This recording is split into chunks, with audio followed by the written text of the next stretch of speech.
नमस्कार। मैं professor M Saul Hamid, Hindi विभाग, अलीगढ़ मुस्लिम यूनिवर्सिटी, अलीगढ़। पाठ्यक्रम अनुवाद आवश्यकता और स्वरूप। सप्ताह 2 व्याख्यान 6। इसके अंतर्गत आकस्मिकता और ऐतिहासिक आवश्यकता, उपयुक्तता का आरंभिक चरण, ये अनुवाद से संबंधित है।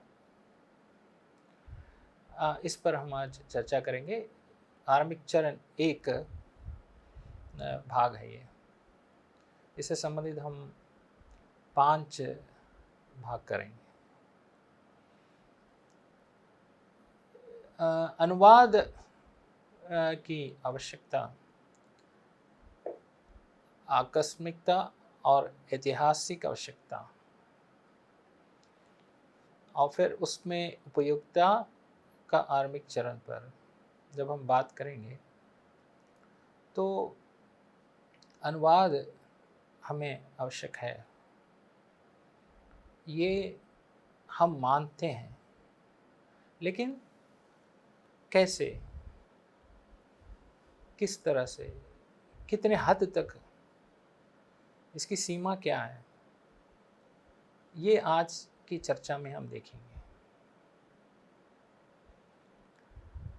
तो इसका आरंभ हम इस तरह से करेंगे कि संस्कृत में अनुवाद शब्द का अर्थ है शिक्षक के भाषण को विद्यार्थी द्वारा दोबारा सुनना, दोहराना, सहायक पाठ कहना। तो अनुवाद की प्रक्रिया है, प्राचीन प्रक्रिया रही कि शिष्य जो हैं वो गुरु जो कहते थे उसको दोबारा कहते थे, दोहराते थे। अनुवाद का अर्थ है एक भाषा में दी गई सामग्री को दूसरी भाषा में पुनः प्रस्तुत करना है। एक भाषा में एक सामग्री दे दी गई है, उस सामग्री को दूसरी भाषा में प्रस्तुत करें। अब इसको हम क्या बोलेंगे?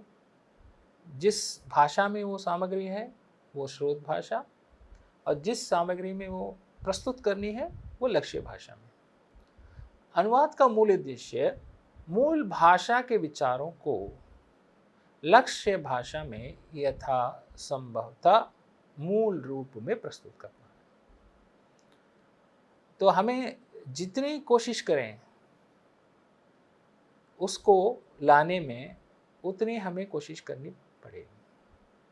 मूल को संभवतः जितना संभव हो सके उसको हम प्रस्तुत करें। अनुवाद में स्रोत भाषा की सामग्री को लक्ष्य भाषा में परिवर्तित किया जाता है। जीवन और व्यवहार के सभी नए और पुराने क्षेत्र में अनुवाद के विस्तार के कारण आने वाले दिनों में अनुवाद ज़्यादा जानकारी प्रदान करेगा और लक्ष्य भाषा केंद्रित होगा। हमारे जीवन में और व्यवहार में जो नए क्षेत्र हैं और जो पुराने क्षेत्र हैं, उन सब में अनुवाद की ज़रूरत है। और ये आए दिन इससे संबंधित जो भी विस्तार होगा वो और बढ़ता जाएगा, और इसकी जानकारी का आदान प्रदान स्रोत भाषा से लक्ष्य भाषा में केंद्रित होगा, जिसका माध्यम अनुवाद होगा। कुछ विद्वान अनुवादक को अर्थांतरण या भाषी परिवर्तन कहते हैं, परंतु अनुवाद शब्दार्थ परिवर्तन नहीं और भाषी परिवर्तन भी नहीं है। अनुवाद शब्दार्थ परिवर्तन नहीं है और भाषी परिवर्तन नहीं है, मूल को प्रस्तुत करना है। मूल को प्रस्तुत करना है। आगे हम देखेंगे। अनुवाद की शुरुआत और पश्चिमी देशों में धर्म और रचनात्मक साहित्य के लिए हुई। भारत में प्राचीनकाल से लेकर आज तक अनुवाद बड़े पैमाने में हुआ है। यूरोप में अनुवाद की परंपरा प्राचीन काल से थी। मध्य युग में बाइबल के अनुवाद के साथ अन्य विधाओं के अनुवाद भी हुए। यूरोप में 16वीं सदी को अनुवाद का स्वर्ण युग माना जाता है। अब पिछले सप्ताह में हमने अनुवाद का जन्म देखा, जिसमें पश्चिम और पूर्व में देखा। पश्चिम और पूर्व देशों में अनुवाद कैसे उसका जन्म हुआ और वो किस तरह से अनुवाद का विकास हुआ, अनुवाद का प्रयोग हुआ। तो यहाँ जब हम देखेंगे तो भारत में ये बहुत प्राचीन परंपरा रही है, और यूरोप में जैसे इसका अनुवाद शुरू हुआ तो बाइबल के अनुवाद से हुआ, और फिर अन्य विधाओं में उसकी ज़रूरत पड़ी और अन्य विधाओं में उसका प्रयोग होने लगा। Saint Jerome, Martin Luther, Etienne Dolet, Dryden, Alexander Pope, Matthew Arnold जैसे अनुवादक और लेखकों ने शोध भाषा पाठ की आत्मा को अनुवाद में प्राथमिकता दी। शोध पाठ की चेतना तथा ऊष्मा पर अधिक ध्यान दिया। अब ये सब इन सब पर हमने विस्तार से देखा था पिछले व्याख्यान में, कि इन्होंने अनुवाद को किए हैं तो, और उसका विस्तार भी देखा था। इन अनुवादकों लेखकों का मूल उद्देश्य क्या था कि स्रोत का जो पाठ है और पाठ की जो आत्मा है उसको प्राथमिकता दी। वही आत्मा लक्ष्य भाषा में भी दिखे। तो पहले जो है शब्द अनुवाद को, फिर भाव अनुवाद को प्रमुखता माना गया। एडवर्ड फिट्जजेराल्ड ने कहा कि भूसा भरे बांस से जीवित गौरैया बेहतर है। तो शब्द अनुवाद पे ध्यान दिया गया पहले, फिर भाव अनुवाद को प्रमुखता दी गई। अब इसको इन्होंने बताया है कि बेटर ये लाइव स्पैरो देन ए स्टफ्ड ईगल। स्टफ्ड ईगल मतलब उसमें ईगल, उसमें जो जैसे इन्होंने कहा कि जिसमें भूसा भरा हुआ है, और एक है जो जीवित है, वो उस स्पैरो जो है उस ईगल से बेहतर है। ये क्यों कहा इन्होंने? क्योंकि शब्द प्रतिशब्द अनुवाद से बेहतर है भाव अनुवाद। भाव अनुवाद में भावनाओं को, मूल की आत्मा को हम देख सकते हैं। यूजिन ए नायडा और जेसी कैटफोर्ड भाषा शास्त्र और अनुवाद के वैज्ञानिक थे। 20वीं सदी में अनुवाद के सिद्धांतों का स्वतंत्र रूप से अध्ययन किया, समतुल्यता के आधार पर अनुवाद की परिभाषा प्रस्तुत की। नायडा और कैटफोर्ड भाषा शास्त्री थे और अनुवाद के सिद्धांत के जो है वो विशेषज्ञ रहे। उन्होंने जो है समतुल्यता सिद्धांत का आविष्कार किया, उसके आधार पर अनुवाद की परिभाषाएं प्रस्तुत की। इसको हम विस्तार से इनकी जो परिभाषाएं हैं और समतुल्यता क्या है, ये हम आगे के सप्ताह में हम देखेंगे, उसका विस्तार से अध्ययन करेंगे। वो एक अलग अध्याय है, उसको हम जैसे सिद्धांतों को और चिंतकों के बारे में हम समझेंगे। एक सामाजिक प्राणी के रूप में मानव के भीतर आगे बढ़ने और विकसित होने की इच्छा और आकांक्षाएं अत्यंत सृजनात्मक होती है। सृजनात्मकता के उद्देश्य के तहत अनुवाद का लक्ष्य भौतिक और मानसिक स्थिति में समाज में प्रस्तुत भाषा और संस्कृति का उत्थान और विकास है। आर्थिक प्रगति, शिक्षा में उन्नति आदि सभी यात्रा किए बिना पुस्तक और सूचनाओं के अनुवाद के माध्यम से प्राप्त करना संभव है। अनुवाद से हमें सूचनाएं प्राप्त होती हैं। यात्रा किए बिना,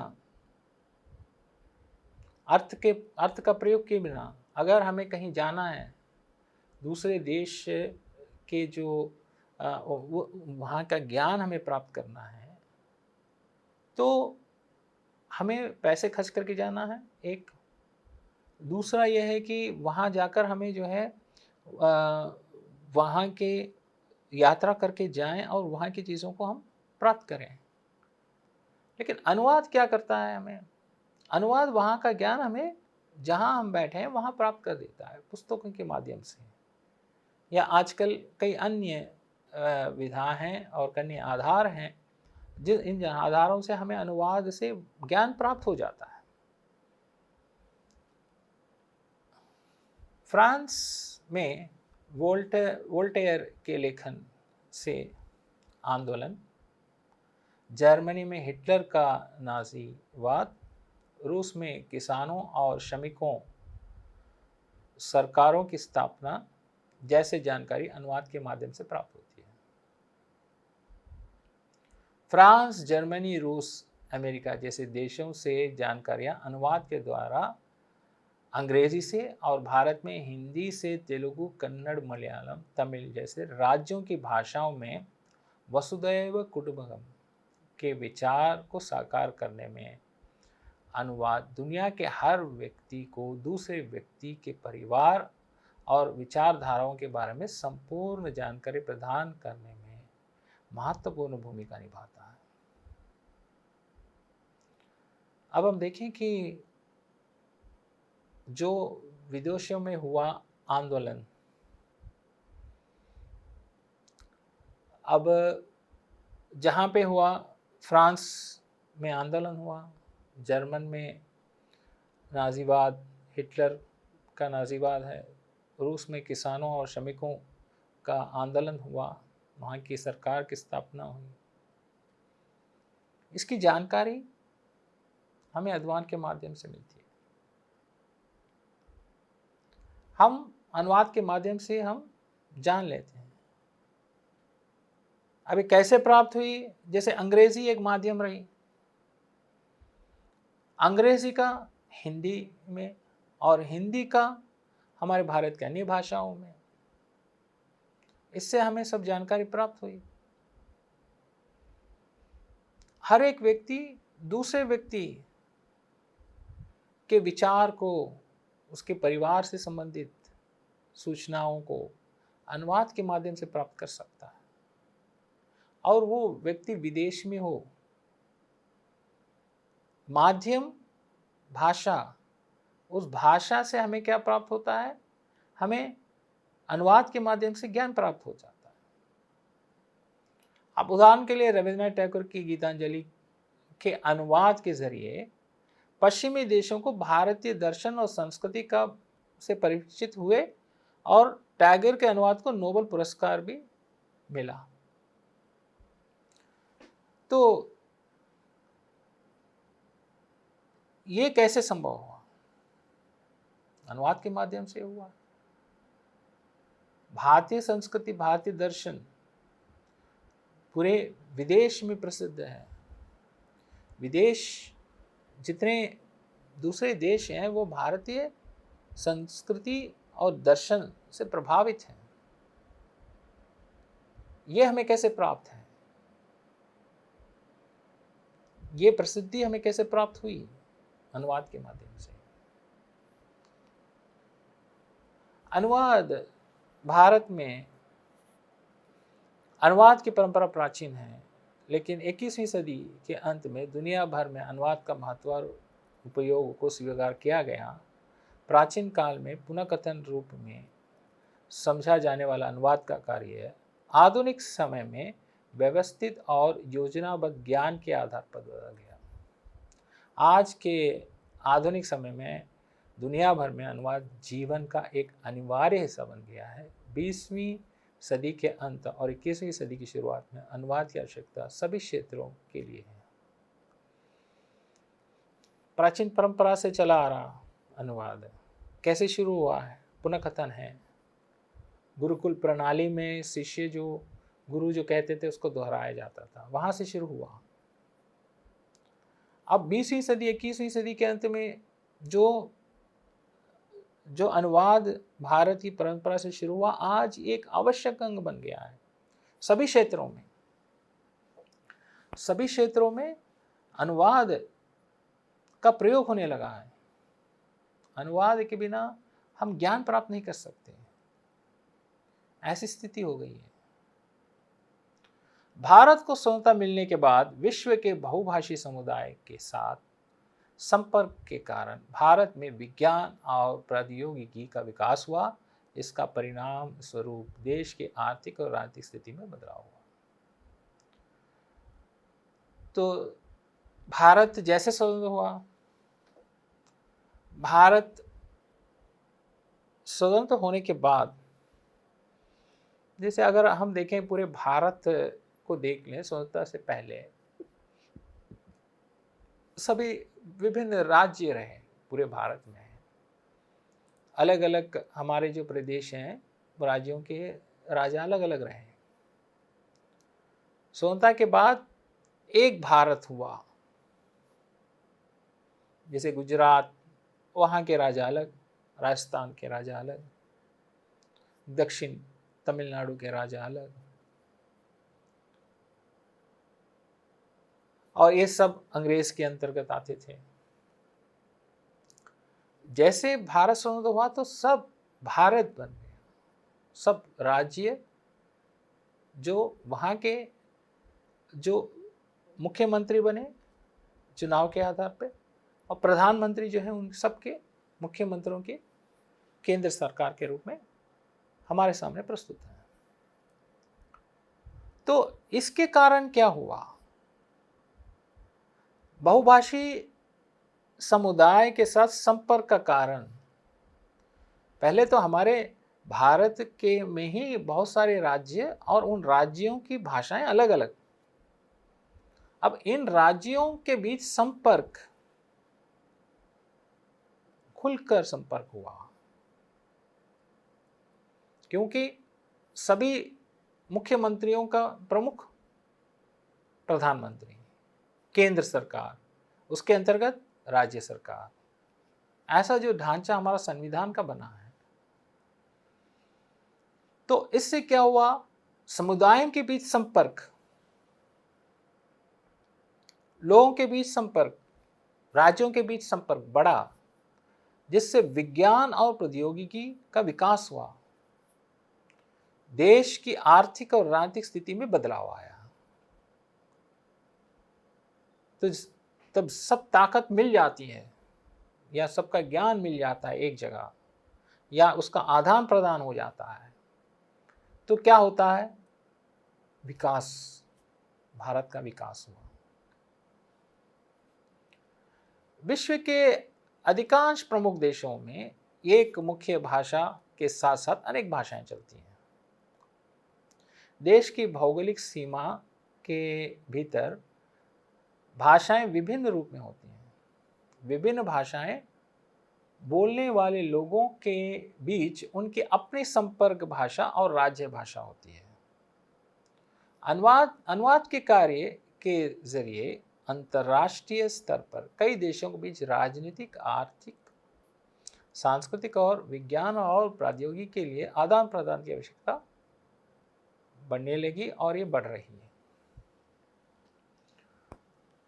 तो सिर्फ भारत नहीं है, पूरे विश्व में जो बड़ा देश है, उस देश में उस राजभाषा या उसकी प्रमुख भाषा, मुख्य भाषा, उसके साथ साथ कई अन्य भाषाएं और बोलियां रहती हैं।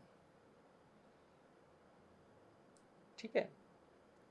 तो बोलियां, जो बोलियां हैं वो प्रमुख भाषा या मुख्य भाषा से उसका आदान प्रदान और उसमें परिवर्तन बहुत होता है।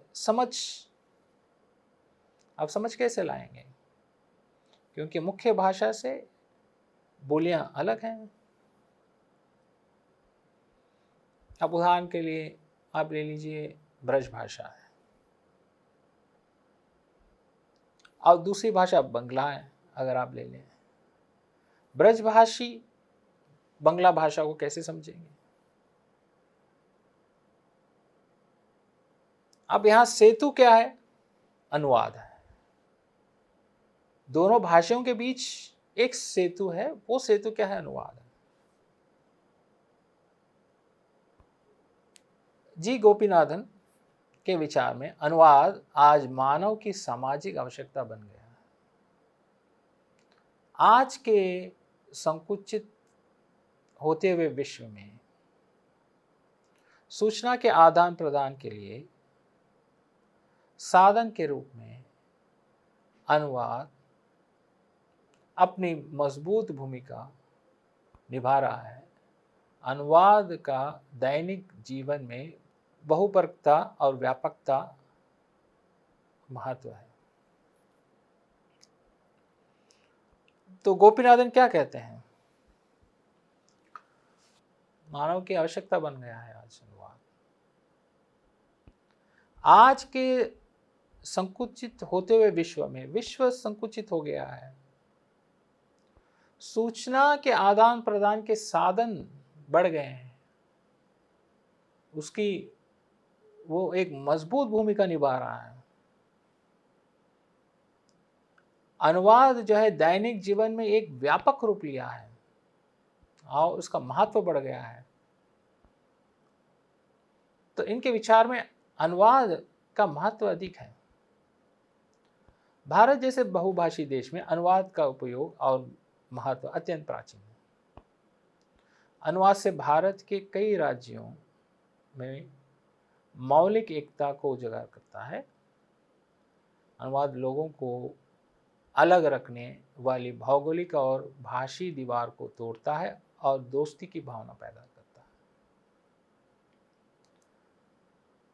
अनुवाद के माध्यम से जब हम विचारों को समझ गए, अनुवाद की जो भाषा है उस भाषा के माध्यम से स्रोत भाषा के मूल को लक्ष्य भाषा में प्रस्तुत किया, तो जब वो जो मूल पहुंच गया सामने वाले व्यक्ति के पास, तो वहां क्या हो गई? दोस्ती बढ़ी है और एक तरह के जो भावनाएं रहती हैं, वो भावनाएं जिससे एक प्रकार का एक विरोध उत्पन्न होता है, वो भावनाएं टूटी हैं क्योंकि विचार समझ में आ गए। अनुवाद उसका माध्यम रहा, अनुवाद के माध्यम से विचार मिल गए, तो वहां दोस्ती बढ़ गई और इससे क्या हुआ? विकास। इससे विकास होता है। आगे देखेंगे। अनुवाद आधुनिक युग की आवश्यकता है। आज के वैज्ञानिक युग में अनुवाद बहुत महत्वपूर्ण है। दुनिया में कई भाषाएं बोलियां बोली जाती हैं। इस स्थिति में अनुवाद वैश्विक विचार के आदान प्रदान के लिए महत्वपूर्ण है। अनुवाद के उपयोग से देशों के बीच की दूरियां कम हो गई हैं, साथ ही विभिन्न विचारधाराओं और आर्थिक औद्योगिक क्षेत्र में आपसी भाषा का आदान प्रदान बढ़ा है। यदि सभी देशों को एक दूसरे के साथ कंधे से कंधा मिलाकर चलना है, तो अनुवाद के माध्यम से विश्व के वैज्ञानिक, सामाजिक और सांस्कृतिक क्षेत्रों में हुए विकास की जानकारी प्राप्त करना जरूरी है। अब विकास एक प्रमुख चीज है। विकास के बिना जो है कोई चीज संभव नहीं है। एक देश को विकास करना है आर्थिक रूप से। आर्थिक रूप से विकास कैसे होगा? जब उद्योग बढ़ेंगे, औद्योगिक क्षेत्र कैसे बढ़ेगा? जब ज्ञान, वहाँ जो ज्ञान है दूसरे देशों का, वो ज्ञान जो विज्ञान के रूप में हमें मिल रहा और उसका प्रयोग हम करें। और इसके लिए हमें क्या करें? एक दूसरे के साथ कंधे के साथ कंधा मिलाकर चलना ज़रूरी है, जहाँ पे अनुवाद एक माध्यम है। अब जैसे हमारे भारत के प्रधानमंत्री विदेश जाते हैं, तो वहाँ के जो प्रधानमंत्री हैं विदेश के, तो उनसे मिलते हैं, संपर्क करते हैं, बात करते हैं। तो यहाँ अगर उनकी भाषा अलग है, इनकी भाषा अलग है, तो माध्यम अनुवाद, जिससे दोनों के विचार आदान प्रदान हो। अब यहाँ पे क्या होता है? तकनीक प्राप्त होती है। बातचीत से क्या होता है कि तकनीक प्राप्त होती है, दोस्ती। अब जैसे दोस्ती हुई तो फिर क्या हुआ? एक दोस्त दूसरे दोस्त को, एक जिस देश के साथ दोस्ती हो गई है, उसको अपना ज्ञान प्रस्तुत करता है। तो इससे विकास होता है। यहाँ अनुवाद की जरूरत। भारत जैसे बहुभाषी देश में 22 भाषाओं को मान्यता मिली। राष्ट्रीय एकता के लिए अनुवाद की भूमिका अत्यंत महत्वपूर्ण है। हिंदी और अंग्रेजी संपर्क भाषा के रूप में व्यापक और आजीविका के लिए उपयोगी की जाती है। शिक्षा के स्तर पर निरंतर वृद्धि के कारण मनुष्य दूसरी भाषा और संस्कृति में उपलब्ध ज्ञान, विज्ञान और तकनीकी साहित्य, व्यापार, धर्म जैसे क्षेत्रों में संबंधित जानकारी प्राप्त करना चाहता है। इसलिए अनुवाद का महत्व बढ़ गया है। तो हम विदेश का उदाहरण मैंने दिया, भारत का ही उदाहरण ले लीजिए। भारत की भाषाएं अलग अलग हैं, लेकिन संपर्क भाषा क्या है? कोई व्यक्ति दक्षिण से उत्तर आता है, पूरब से पश्चिम जा रहा है, पश्चिम से दक्षिण जा रहा है, पूरब से उत्तर जा रहा है, तो यहाँ संपर्क भाषा क्या है? संपर्क भाषा हिंदी है, संपर्क भाषा अंग्रेजी है, जो व्यापार के लिए है या रोजगार के लिए है। जैसा बंगला बोलने वाला व्यक्ति गुजराती बोलने व्यक्ति से काम लेना है उसको, या व्यापार करना है, तो व्यापार कैसे करेगा? तो वहां संपर्क भाषा काम आएगी। अब वहां जहां पे वृद्धि है, अब ये सिर्फ व्यापार में नहीं है, शिक्षा में है, साहित्य में है, तकनीक में है, धर्म के प्रचार में है, कई क्षेत्रों में अनुवाद का प्रयोग होता है। अनुवाद का महत्व ज्यादा। ज्ञान के आदान प्रदान में अनुवाद महत्वपूर्ण है। अनुदित फिल्मों को देखकर अन्य संस्कृति को समझ सकता है। अनुवाद का उपयोग करके इतिहास, धर्म, विचार और समाज को समझा जा सकता है। एक राज्य की फिल्म है बनाई हुई, एक भाषी है, समझिए तेलुगु भाषी है, वो तेलुगु की फिल्म बनाई है तेलुगु भाषा में, उसको देख रहा है उत्तर प्रदेश का निवासी है। तो भाषा का अनुवाद किया गया, मतलब उसके जो पात्र जो संवाद कहते हैं, जो संवाद बोलते हैं, पात्रों के बीच जो संवाद है वो वहाँ पे तेलुगु में है।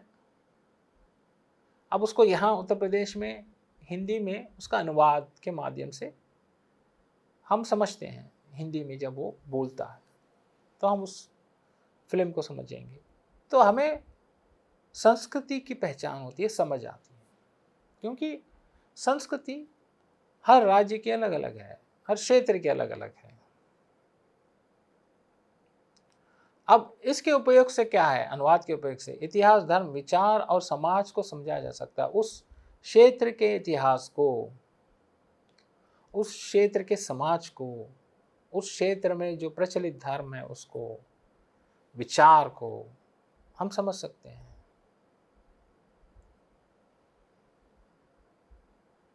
बौद्ध धर्म के प्रचारों के लिए प्रचार लेखकों ने अफगानिस्तान, ग्रीस, सीरिया, चीन, जापान, श्रीलंका और अन्य देशों की भाषा में बौद्ध धर्म की प्रचार सामग्री का अनुवाद करके अपने राजदूत भेजे।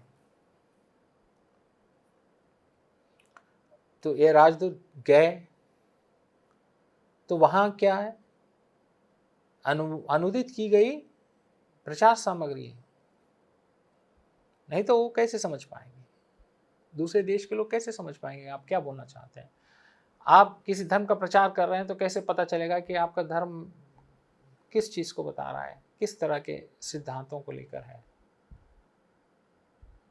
इस्लाम और ईसाई धर्म के प्रचारक द्वारा धार्मिक प्रचार के लिए अनुवाद का सहारा भी लिया गया था। तो ये सिर्फ बौद्ध धर्म नहीं है, ईसाई धर्म है, इस्लाम धर्म है। दुनिया के लगभग सभी देशों में नौकरी के अवसर की तलाश करने वाले भारतीय लोगों की संख्या बढ़ रही है। अब रोजगार और विकास के खोज में मानव आगे बढ़ता है, मानव बढ़ता रहता है, मानव अपनी प्रगति के बारे में सोचता है, मानव की प्रगति रोक नहीं सकती, मानव विकास की ओर बढ़ता है, तो रोजगार की ओर बढ़ता है, ज्यादा पैसे कमाने के, आर्थिक व्यवस्था को और विस्तार करने के लिए। तो हाँ, हमें अनुवाद की जरूरत है। योहान वुल्फगंग फॉन गेट का कथन है, अनुवाद की पूर्णता के संबंध में कोई चाहे जो भी कहे, परंतु अनुवाद विश्व के सभी कार्यों से अधिक महत्वपूर्ण और महानतम कार्य है। तो बहुत महत्वपूर्ण कार्य है, कोई कार्य हो अनुवाद के बिना नहीं हो सकता। तो कार्य के लिए चाहिए क्या, अनुवाद, अनुवाद के बिना हो ही नहीं सकता काम। भारत जैसे बहुभाषी देश में लोगों के बीच संचार के साधन के रूप में अनुवाद एक बहुआयामी दृष्टिकोण बन गया है। आज अनुवाद के युग में धर्म, दर्शन, साहित्य, शिक्षा, विज्ञान, तकनीकी, वाणिज्य, व्यवसाय, राजनीति, कूटनीति आदि हर क्षेत्र में अनुवाद की उपयुक्तता सिद्ध हो चुकी है। आज मानव की सोच और व्यवहार अनुवाद पर निर्भर है, कोई क्षेत्र नहीं बचा, उसकी उपयुक्तता सिद्ध हो गई है। क्यों? क्योंकि मानव विकास चाहता है, आधुनिकता चाहता है। तो मानव के सोच और उसके व्यवहार के लिए अनुवाद की जरूरत है। जब तक अनुवाद नहीं रहेगा तो हम अपने विकास को, जैसे हम एक सोच से घूमते हैं, जैसे हमारी एक सोच है, अब उस सोच से हम विकास कर चुके, लेकिन हमें एक और सोच मिलती है, तो वहां उस सोच को लेकर हम और आगे बढ़ते हैं। जैसे उदाहरण के लिए सामंतवाद है। अब सामंतवाद की सोच से आगे कई और सोच हैं, जैसे मार्क्सिज्म है। मार्क्सिज्म को हमने देखा, उनके विचारों को देखा। अच्छा, समाजवाद है, राष्ट्रीयवाद है, इसको हम समझें तो हमारी समझ के हिसाब से हमारा समुदाय बढ़ा, हमारे समुदाय में विकास हुआ। ये समझ लाया कैसे? जैसे सिर्फ मार्क्सिस्ट को ले लीजिएगा, ये धारणा है कैसे भारत में? कोई भी वाद है, वो वाद आया कैसे भारत में? जो पाश्चात्य चिंतन है वो आया कैसे भारत में? पाश्चात्य चिंतकों के विचार भारत में कैसे आए? अनुवाद के माध्यम से ही आए। दुनिया के लोगों के बीच संचार, भावनात्मक एकता, नए ज्ञान, अनुसंधान, चिंतन को आगे बढ़ाने में अनुवाद की महत्वपूर्ण भूमिका है और ये दुनिया की संस्कृति विकास में भी महत्वपूर्ण योगदान देता है। प्रोफेसर जी गोपीनाथन के शब्द में अनुवाद मानव की मूलभूत एकता की व्यक्ति चेतना एवं विश्व चेतना के अद्वैत का प्रयत्न। तो ये प्रमाण है, प्रत्यक्ष प्रमाण।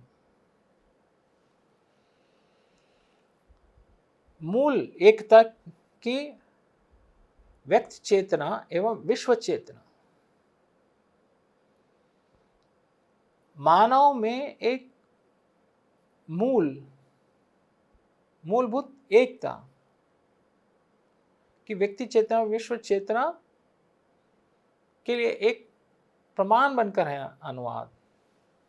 इसलिए मैं जैसे मैंने पहले बात हुई जैसे हमारी कि जैसे वाद हैं या पाश्चात्य चिंतकों के विचार हैं, हमारे भारतीय चिंतकों के भी विचार हैं पाश्चात्य देशों में, हमारी संस्कृति का भी जो है आदान प्रदान है। हम जैसे आधुनिकता पे बात करते हैं, हम पाश्चात्य संस्कृतियों को अपनाते हैं, तो वैसे भारतीय संस्कृति को पाश्चात्य लोग, पश्चिम के लोग अपनाते हैं, जिससे जीवन में सुधार उत्पन्न होता है, जीवन में विकास होता है।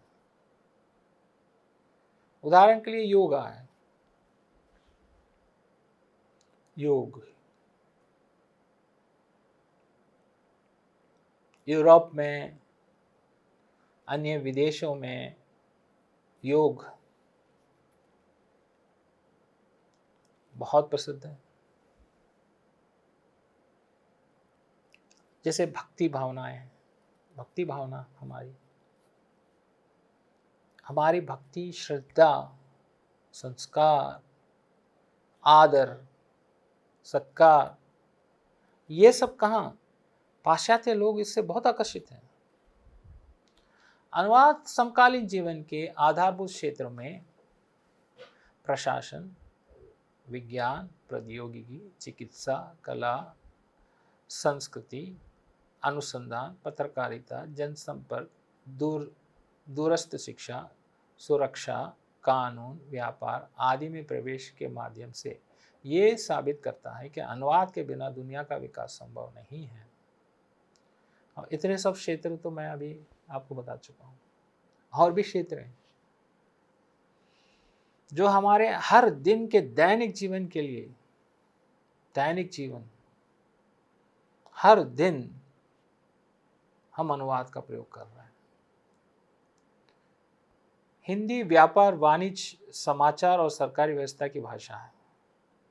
हिंदी और भारतीय भाषाओं के बीच अनुवाद लंबे समय से स्थायी और मजबूत बना हुआ है। दुनिया में सम्मान प्राप्त करने के लिए हिंदी, मराठी, बंगला, तमिल, तेलुगु, कन्नड़ जैसी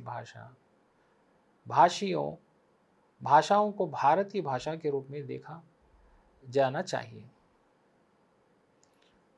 तो भाषा बहुत है भारत में। अब क्षेत्रों में उसका प्रयोग, व्यापार में, वाणिज्य में, शिक्षा में, सरकारी व्यवस्थाओं में, तो हिंदी का प्रयोग तो है। उन भाषाओं को भी हम सम्मान के साथ देखें, उन भाषियों को भी हम सम्मान के साथ देखें। तो ये संभव कब है? जब अनुवाद हमें उनके विचारों का आदान प्रदान करता है, उनकी संस्कृतियों से हमें परिचित कराता है, पहचान बनाता है। भारतीय विचार, दृष्टिकोण, ज्ञान आदि को भारतीय भाषाओं में विश्व भाषाओं के लिए अनुदित करके स्थानीय और विदेशी स्तर पर सम्मान प्राप्त किया जा सकता है। व्यापार के समय में अनुवाद केवल अपेक्षित नहीं है बल्कि आवश्यक भी है। सांस्कृतिक एकता एवं विश्व परिवार की सृष्टि से अनुवाद एक पुल है, ये एक सांस्कृतिक पुल है। अनुवाद एक सांस्कृतिक पुल है। सांस्कृतिक पुल दो भाषियों के बीच, दो भाषाओं के बीच, दो देशों के बीच, विश्व के सभी देशों के बीच, विश्व के सभी देशों से हमारे देश, हमारे देश और विश्व के सभी देशों के बीच एक पुल, सांस्कृतिक पुल। वर्तमान समय में अनुवाद की आवश्यकता और उपयोगिता केवल भाषा और साहित्य तक सीमित नहीं है, बल्कि ये संस्कृति, इतिहास और राष्ट्रीय एकता को पार करते हुए विचार और रचनात्मकता की जागरूकता के साथ तकनीकी और वैज्ञानिक युग के वैज्ञानिक आयाम के स्थानीय और विदेशी आदान प्रदान के महत्व को रेखांकित करता है। क्षेत्रवाद और राष्ट्रवाद की संकीर्ण और सीमित सीमाओं से बाहर निकलकर अनुवाद वैश्विक संस्कृति, विश्व भाईचारा, एकता, मानवता और समझौते की स्थापना का पुल बन गया। अब वैश्विक संस्कृति है, क्षेत्रवाद को दूर कर दिया है, राष्ट्र प्रेम उत्पन्न कर दिया, एक संकीर्ण जीवन को विस्तृत कर दिया, व्यापक कर दिया, लोगों की भावनाओं को व्यापक कर दिया विश्व स्तर पर। वर्तमान समय के विकास में अनुवाद का महत्व भी संबंधित है। अनुवाद आज के समय की सामाजिक जरूरत बन गई है। ये अनुवाद के विभिन्न भाषा भाषी समुदायों के लिए एक दूसरे के करीब आने का एक उपकरण बन गया, एक दूसरे के करीब आने का एक उपकरण बना। समझ, एक दूसरे के बीच उनके विचारों की समझ, उनकी भावनाओं की समझ, एकता उत्पन्न करती है। एकता तभी संभव है। मनुष्य अनेक भाषाएं सीख सकता है, परंतु भाषा ज्ञान की सीमा को अपने जीवन की सीमा नहीं मानता। जो ज्ञान है वो जीवन की सीमा नहीं है। ज्ञान अपार ज्ञान है, पूरे विश्व में ज्ञान भरा हुआ। हम सिर्फ एक क्षेत्र की ज्ञान से परिचित होते हैं। व्यापारी का अपना ज्ञान है, वैज्ञानिक का अपना ज्ञान है, विद्वान का अपना ज्ञान है, शास्त्रों को लिखने वालों का अपना ज्ञान है, वेदों की समझ रखने वालों का अपना ज्ञान है, सामाजिक कार्यकर्ताओं का अपना ज्ञान है। वो कई समस्याओं को समझते हैं।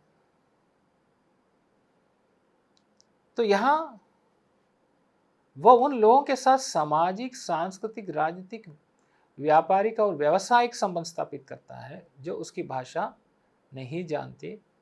यहाँ दुभाषी और अनुवादक की मदद की जरूरत पड़ती है। तब यहाँ पे क्या है, ये जो समझ है, ये समझ कैसे प्राप्त होगी? जैसे कहीं प्राकृतिक समस्या आ गई हैं, बाढ़, तो उनको बचाने के लिए दूसरे देश से लोग जाते हैं। तो वहाँ उनकी समस्याओं को समझना, बाढ़ के चले जाने के बाद जो नुकसान होता है या जो बीमारियां फैलती हैं, जो समस्याएं उत्पन्न होते हैं, उसको समझिए कैसे। दूसरा देश का व्यक्ति, जैसे एक देश को कुछ समस्या आ जाती है तो उस देश की रक्षा करने के लिए या उसकी सुरक्षा के लिए या उसकी मदद के लिए कई सामग्रियों को हम भेजते हैं। लोग जाते हैं, डॉक्टर्स जाते हैं और वहाँ के लोगों को देखते हैं, उनको दवाई देते हैं। तो ये संभव कैसे है? उनको कैसे समझ पाएंगे हम? उनके दर्द को कैसे समझ पाएंगे? अनुवाद के माध्यम से मनुष्य विज्ञान और तकनीकी में स्थानीय और विदेशी अनुसंधान और विकास की निरंतर जानकारी के ऐतिहासिक, सांस्कृतिक और साहित्यिक पहलुओं को विस्तार से पढ़ना चाहता है।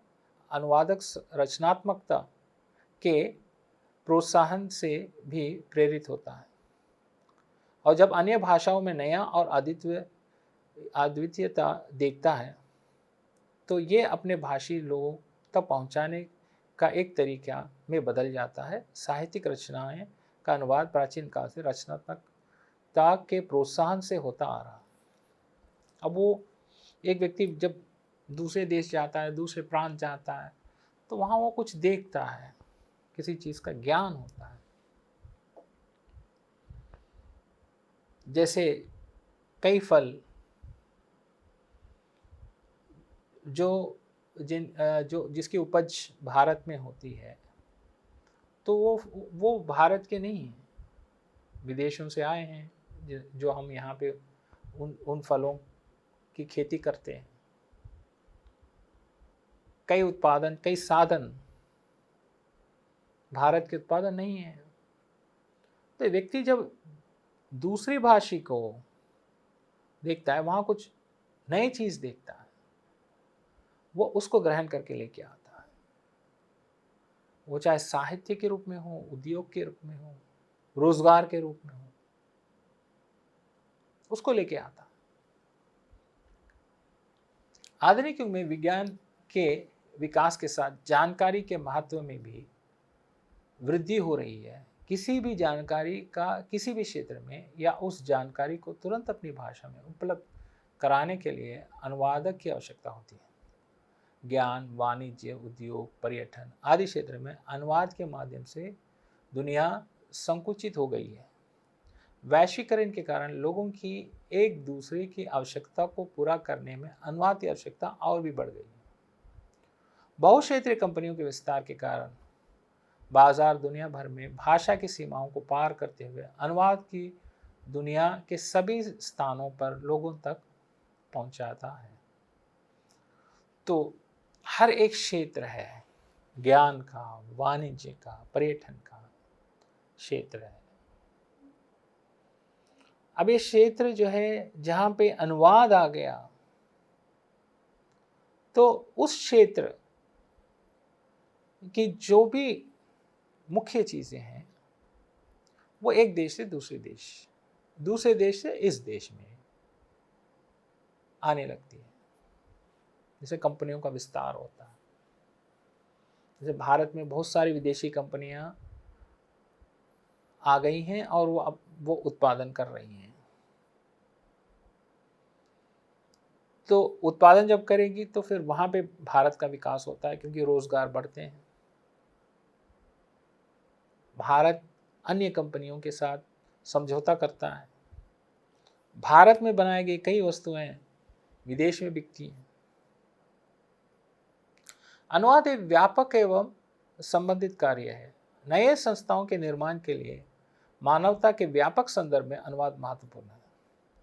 दुनिया भर में उपयोग की जाने वाली 5000 से अधिक भाषाओं और बोलियों के बीच विचारधारा, रचनात्मकता और कार्यात्मकता समन्वय स्थापित करने में अनुवाद की भूमिका महत्वपूर्ण है। मानव के विचार और व्यवहार अनुवाद पर निर्भर करते हैं। मानव जीवन के किसी भी क्षेत्र में अनुवाद का लाभ सिद्ध नहीं हुआ है। अतः आज के आधुनिक युग को अनुवाद का युग कहा जाना चाहिए। तो हर एक क्षेत्र में, विचारधाराओं में, रचनात्मकताओं में, कार्यात्मकताओं में एक समन्वय स्थापित करता है, आदान प्रदान स्थापित करता है। एक उत्कृष्ट अनुवाद में अनुवादक को ध्यानपूर्वक शब्द और अर्थ की आत्मा को छूते हुए मूल भाषा की प्रगति के अनुसार लक्ष्य भाषा में अनुवाद प्रदान करना चाहिए। अब इतना जो हम देख चुके हैं कि अनुवाद महत्वपूर्ण है, तो वहां अनुवादक की भूमिका बहुत महत्वपूर्ण है। एक अच्छा अनुवाद ही समन्वय ला सकता है, अर्थ को अच्छी तरह से समझा सकता है। अनुवाद मूल के अर्थ को, उस भाषी के विचारों को, आत्मा को अनुवाद के जरिए दुनिया के किसी भी देश, भाषा या व्यक्ति को अन्य दुनिया की कई उपलब्धियों के साथ जोड़ा जा सकता है। अनुवाद के माध्यम से भाषाओं का आपसी आदान प्रदान मानव के विचार और अभिव्यक्ति के आधार पर परिवर्तन ला सकता है। अनुवाद के माध्यम से राष्ट्रीय, अंतर्राष्ट्रीय संबंध और सामाजिक संबंधों को व्यवस्थित करना संभव है। अनुवाद में विज्ञान और प्रौद्योगिकी के विभिन्न क्षेत्रों में दुनिया की प्रगति, उपलब्धियां, जानकारियां शामिल हैं।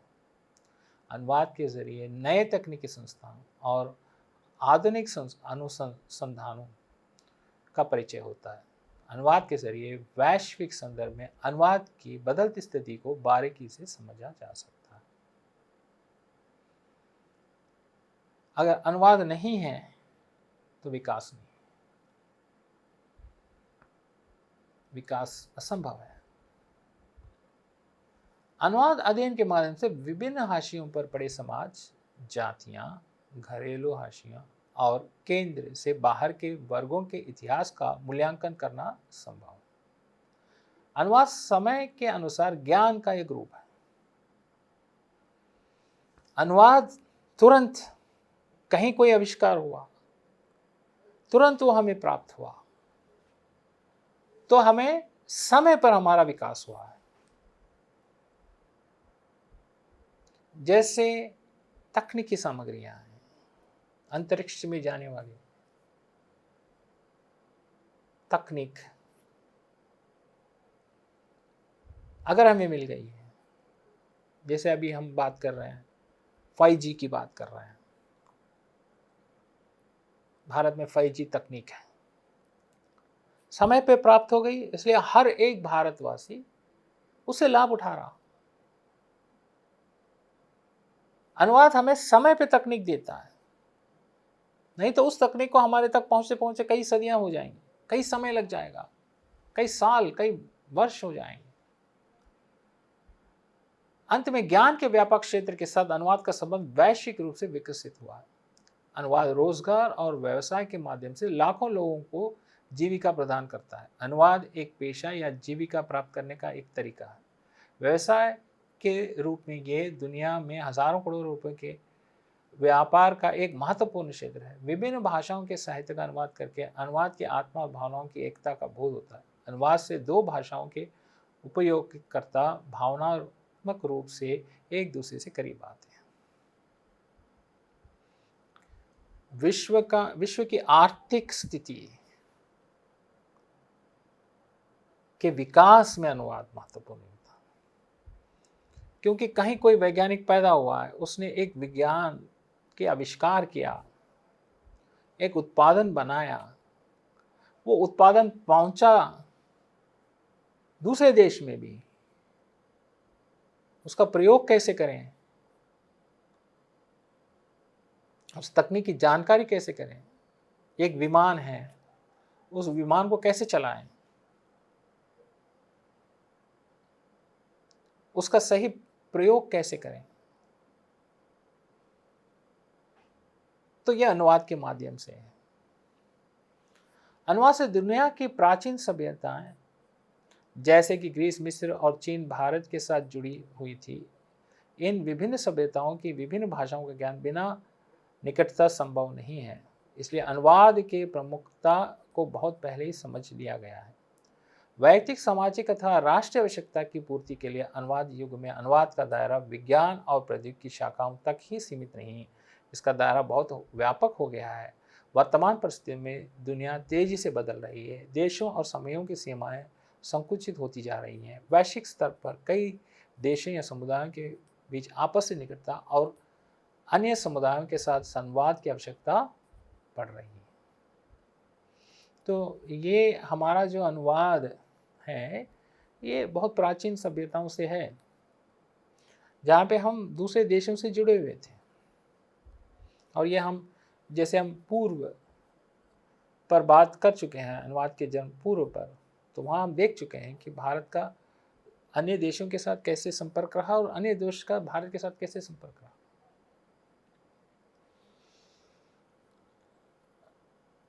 संदर्भ पुस्तक, ग्रंथ एवं अन्य प्रकाशन, अनुवाद विज्ञान सिद्धांत एवं प्रविधि, भोलानाथ तिवारी की पुस्तक। अनुवाद विज्ञान की भूमिका, कृष्ण कुमार गोस्वामी की पुस्तक। अनुवाद सिद्धांत, MTT 10 इग्नो। वेबसाइट पर उपस्थित कई अन्य प्रकाशन, इन सब को संदर्भ के रूप में लिया गया है। इन सब से विषयों को जोड़ा गया है संदर्भ के रूप में प्रस्तुत किया गया है इस व्याख्यान के अंतर्गत, ताकि मैं आपको अच्छी तरह से समझा सकूं और इन सब के सहारे आप अच्छी तरह से समझ भी सकें। आज का व्याख्यान यहीं पर समाप्त होता है। नमस्कार।